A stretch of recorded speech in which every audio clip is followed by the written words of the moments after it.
스님, 요 근래 코로나19 때문에 사람들이 많이 불안하고 걱정이 되고 두려움도 많고 이런 화가 굉장히 많아진 상태거든요. 그런데 그 화와 함께 이런저런 생각들을 하게 되는데 그 생각들이 부정적인 쪽으로, 안 좋은 쪽으로 과장되게 과하게 생각을 많이 하게 되거든요. 그래서 굉장히 화가 났을 때 그 화와 함께한 생각들이 계속 폭주를 할 때 어떻게 하는 게 좋을까요? 우리가 불교에서 보면은 그 생각에는 두 종류가 있다고 말하잖아요. 유익한 생각이 있느냐 하면 이제 굉장히 해로운 생각들이 있다고 이제 이야기를 하는데, 그래서 하나는 이제 바른 사유 또는 뭐 바른 생각이라고 이야기를 하고, 다른 하나는 이제 그릇된 생각, 그릇된 사유라고 이제 이야기를 하는데, 바른 생각은 하는 것이 유익하고 그 생각을 통해서 또 지혜가 생기기도 하고 하는 것이지만, 그릇된 생각 같은 경우는 해서 도움되는 게 아무것도 없거든요. 특히나 이런 이제 병에 관련된 부분은 우리가 살아있는 존재에게 가장 이제 근원적인 자기 이제 목숨, 자기 어떤 생존의 위험을 받는다. 그런 것도 결합이 되어 있기 때문에 좀 더 민감하거든, 이게. 그래서 이제 이런 것들이 내면에서 공포, 두려움, 불안, 이런 그 번뇌들, 이건 일종의 이제 환대, 이런 것들을 바탕으로 해서 생각이 움직이기 때문에 이 생각이 굉장히 걷잡을 수 없이 되게 확산되기가 쉬운 그런 어떤 환경이라고 할 수가 있겠죠. 이럴 때 이제 이런 생각을 해서 과연 우리에게 이익이 되느냐 하면 그렇지 않다는 거죠. 결국은 화를 바탕으로 한 생각이기 때문에 결국 이 생각이 많아지면 많아질수록 이 화가 커진다는 이야기거든. 그러면 화가 커지면 자기 자신에게도 안 좋을 뿐 아니라 이 받는 스트레스를 뭔가 외적으로 돌리려고 하는 또 뭔가 타인에게 전가하고자 하는, 또는 그 이런 문제가 발생하게 만든 그 진원지라고 할거나 또는 원인을 제공한 뭐 사람이나 그런 집단들에 대해서 분노가 막 이렇게 표출되는 그런 방식으로 작용을 하기 때문에, 만약에 내가 이런 불안하고 분노에 의해서 막 생각이 움직일 때는 이 생각은 해롭다. 그러니까 이거는 이제 우리에게 유익한 것이 없다라고 생각을 하면서 그런 생각을 좀 멈추는 방향으로 노력을 해야 됩니다.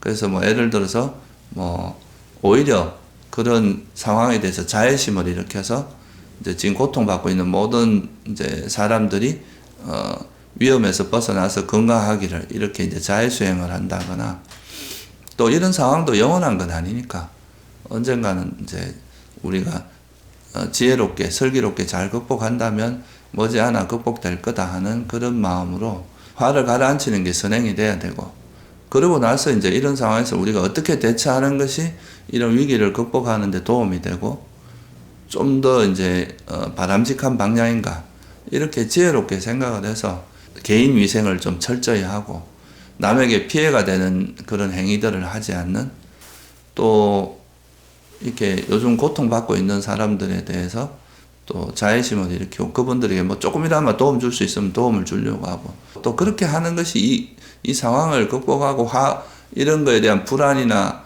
그런 어려움 같은 걸 극복하는데 훨씬 도움이 되지 않을까 그렇게 생각합니다. 그 지금 생기는 화 중에 되게 큰 화가 내가 이렇게 고통받고 힘들고 피해보고 괴로우니까 이 원인을 제공한 너도 이렇게 되어야 된다라는, 혹은 잘못했으니까 벌을 받아야 된다라는 이제 그런 식의 화들이 있거든요. 법구경에서도 부처님께서 말씀하셨듯이 원한은 원한으로 갚아서 해소되진 않는다.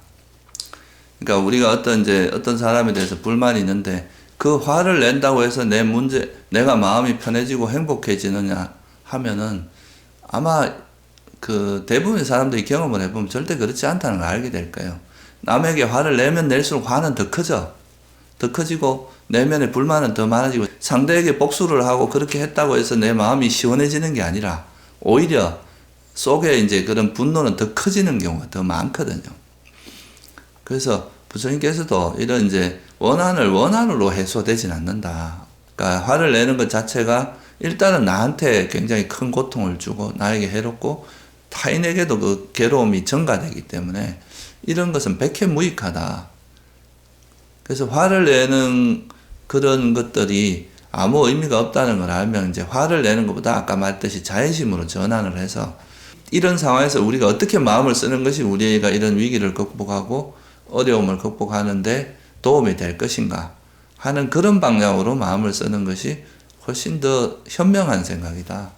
좀 물론 이제 생계의 위협을 받고 잘못하면 목숨의 위험을 받을 수도 있다는 이런 위기감 같은 것이 이제 좀 불안하게 만들긴 하지만 그게 이제 어떻게 보면 좀 이런 어려움을 대하는 태도, 이 어려움에 대해서 분노하는 게 아니라 지혜로서 대처를 해서 이 어려움을 통해서 우리가 배우고 한 걸음 더 나아가서 삶의 본질을 이해하는 그런 계기로 삼는 것이 또 어떤 면에서는 훨씬 더 이익이 있지 않나 그렇게 생각을 합니다. 말씀하시는 그 삶의 본질이라는 게 괴로운 일들을 아무리 오지 말라고 한다고 해도 막을 수 없다. 이제 이런 삶의 본질 말씀하시죠. 그렇죠. 우리가 지금 이런 거를 다들 그런 걸 원하잖아요. 이 세상에서 아무 괴로움도 없었으면 좋겠다. 항상 행복했고 지금 이 좋은 상황이 영원히 지속돼서 근데 이제 많은 사람이 바람이긴 하지만 이 세상이 너무 복잡한 구조에서 얽혀 있기 때문에 이 소위 나비 효과라고 하잖아요. 저쪽에서 뭐 하나 날개짓 한 게 여기서 큰 영향을 줄 수도 있고. 그래서 이 또 세계가 하나로 연결되어 있다 보니까 한 지역에서 일어난 일이 다른 지역에도 되게 영향을 줄 수 있는 그런 세계에 살고 있는 거예요, 우리가. 세상 자체를 우리가 원하는 대로 이렇게 내가 원하는 그림대로만 되도록 하는 거 이거는 불가능하다고 부처님께서도 말씀하신 거죠.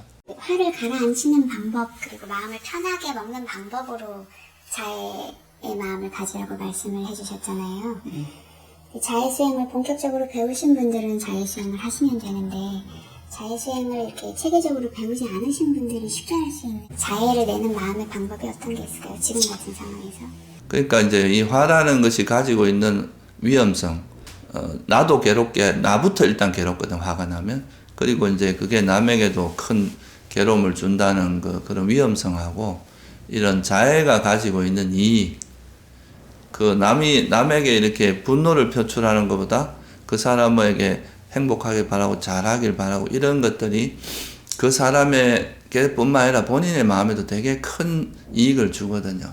최근에 내가 뭐 뉴스 같은 데 보면 그 대구에서 고생하는 의료진한테 이래 손으로 손편지 써서 이래 그러니까 고맙다고 보내주고 이런 것들이 그 의료진들도 힘들지만 그런 걸 한번 받으면서 또 되게 감동받고 힘내서 또 할 수 있는 그런 계기가 되잖아요.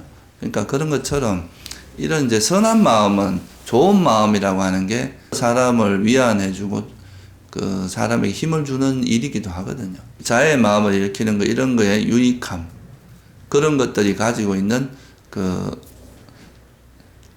이익 그런 거를 이제 반조를 해보면 내가 이 자애의 마음을 쓰는 것이 훨씬 좋구나.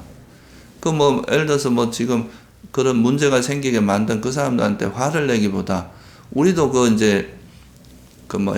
어려움이 있을 때 이렇게 도와주고 그러면 그것이 또 언젠가는 또 좋은 쪽으로 돌아오게 되거든요.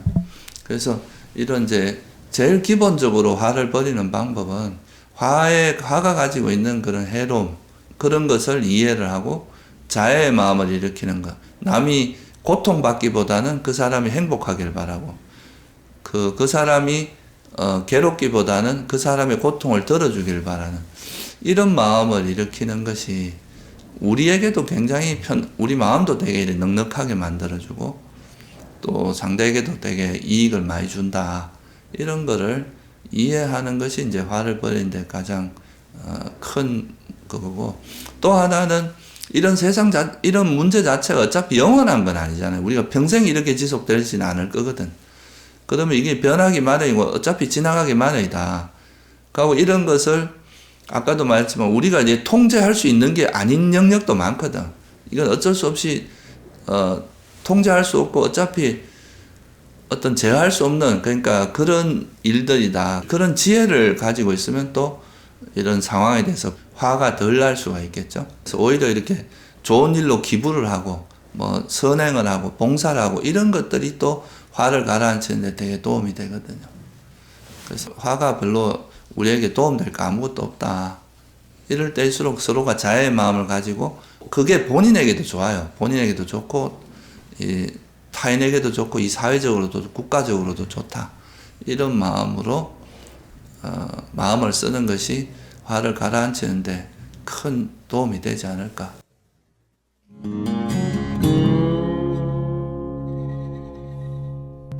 안녕하십니까. 다시 한번 여러분들과 이 시간을 함께 할 수 있어서 매우 반갑고 기쁩니다. 좀 유익한 시간이 되기를 바라겠습니다. 여러분들도 저도 행복할 수 있는 그런 능력과 가능성 또한 그런 권리가 있어요. 인간이라면 더 행복할 수 있고 어떻게 생각하세요, 여러분? 행복할 수가 있다고 생각하세요? 많은 사람들이 어쩌면 말로는 행복할 수 있다 이렇게 할 수 있지만 약간 습관적으로는 난 행복할 수 없구나 약간 이런 게 몸에 배어서 이렇게 습관적으로 그렇게 생각하고 계시는 분들도 있어요. 근데 우리가 행복할 수 있어요. 이제 이게 뭐 불교의 주요 메시지거든요. 사성제 아시죠? 고집멸도, 이 멸 있잖아요. 멸. 고는 우리는 행복하지 못하다 이 말이거든요. 대부분 사람들은 우리는 행복하지 못해요. 무엇을 해도 뭐 예를 들면 뭐 돈을 많이 벌어도 아니면 뭐 성공을 해서 뭐 아니면 무슨 명성을 얻어서 유명해져서 아니면 권력이 있어서 뭐 이런 게 진정한 그 행복의 원인이 아니라는 것은 여러분들도 저도 잘 압니다. 근데 그러면 우리가 원하는 진정한 행복은 어떻게 가질 수 있을까요? 이미 부족함이 없는 마음의 본성을 알아보고 익숙해지는 것이 이 행복으로 가는 참된 길이라고 할 수 있습니다. 그래서 이 세속에서 어떤 일이 있어도 뭐 부자가 되어도 또한 성공을 해도 이 진정한 행복은 찾기 어렵습니다. 그래서 부처님께서 이것을 깨달으셨어요. 이 사성제를 깨달으셨는데, 그러니까 고는 사람들이 행복하지 못하다는 거예요. 그래서 무엇을 해도 이 진정한 행복은 찾기 어렵다는 것이에요. 멸은 행복할 수 있다는 것이에요. 우리 모두가 행복할 수 있는 이런 가능성이 있어요. 불성이 있기 때문에 불성은 무한한 가능성을 의미하거든요. 그래서 분명히 행복할 수 있고 또한 인간이라면 또 사실은 살아있는 모든 존재는 편안할 수 있는 또한 행복할 수 있는 그런 권리가 있는 것이에요. 고집멸도잖아요.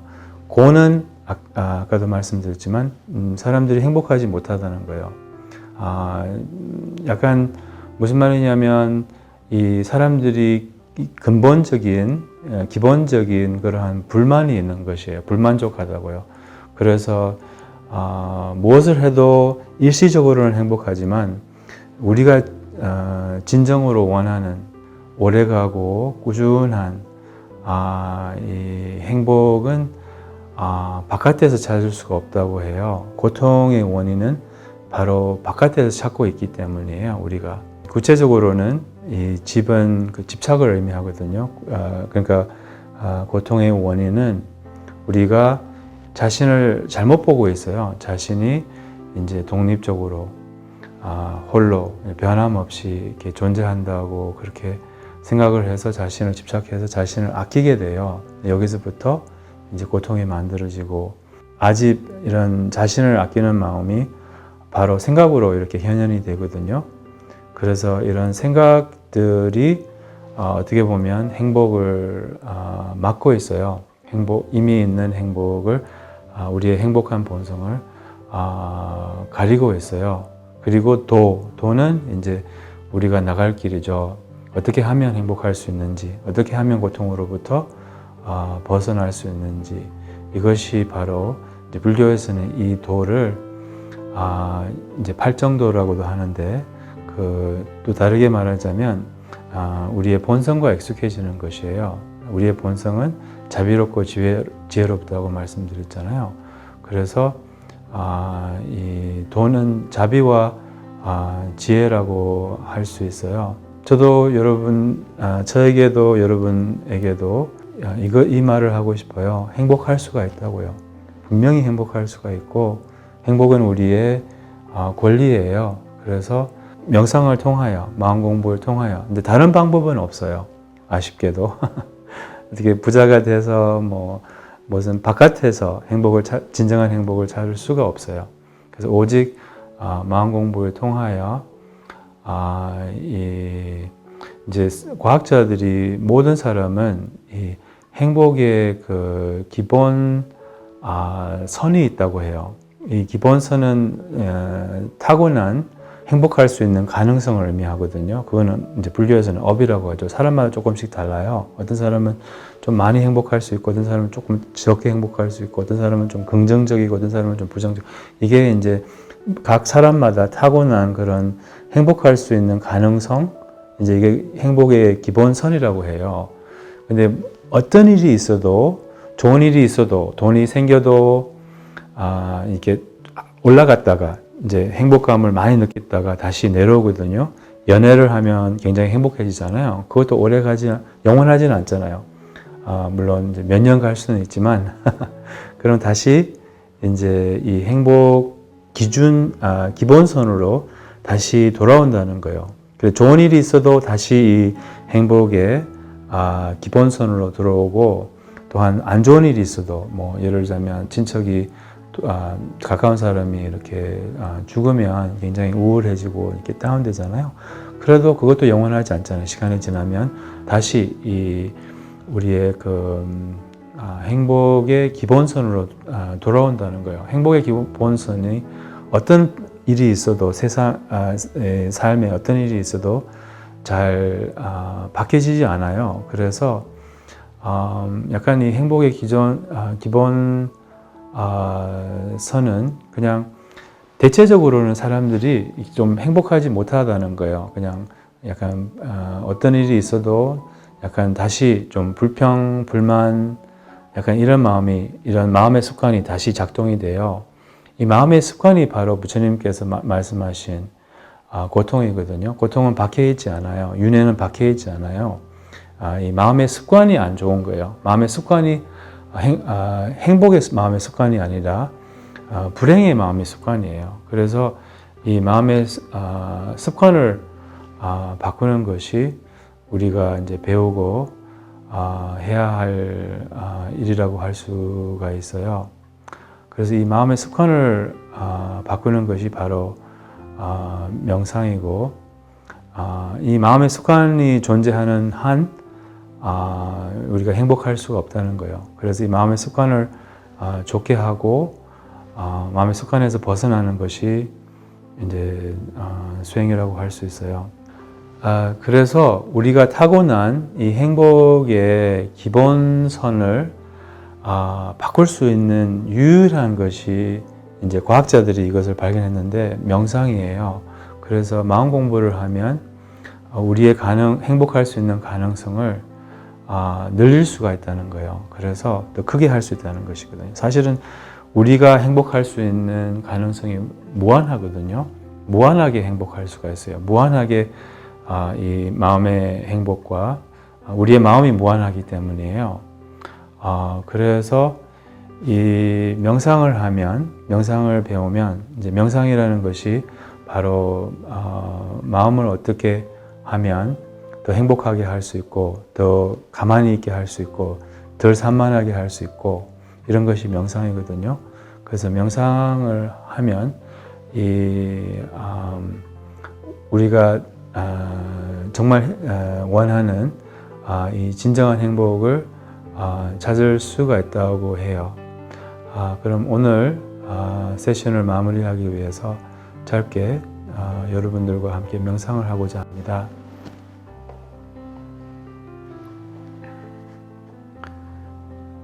제가 종을 울려드릴 테니까 이 소리에 마음을 두세요. 약간 소리 속으로 휴식을 하세요.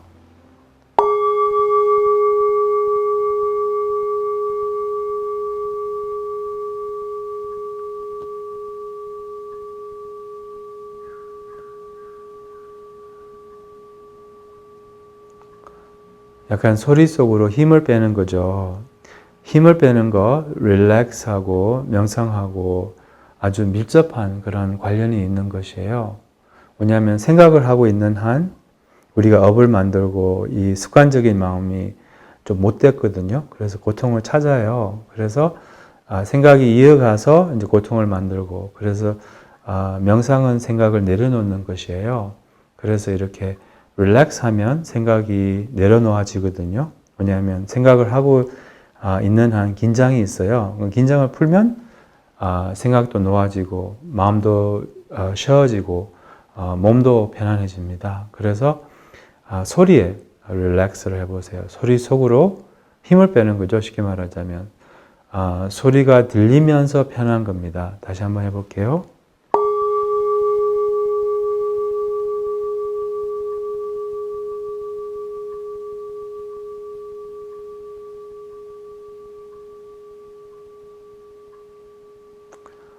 마음이 좀 편안하지 않습니까? 한 번만 더 할까요? 지금은 생각할 시간이 아니라 생각을 놓는 시간이거든요. 그래서 짧게라도 지금은 생각할 필요 없어요. 생각은 나중에 하셔도 되고 짧게라도 이 소리 속으로 휴식을 취하세요.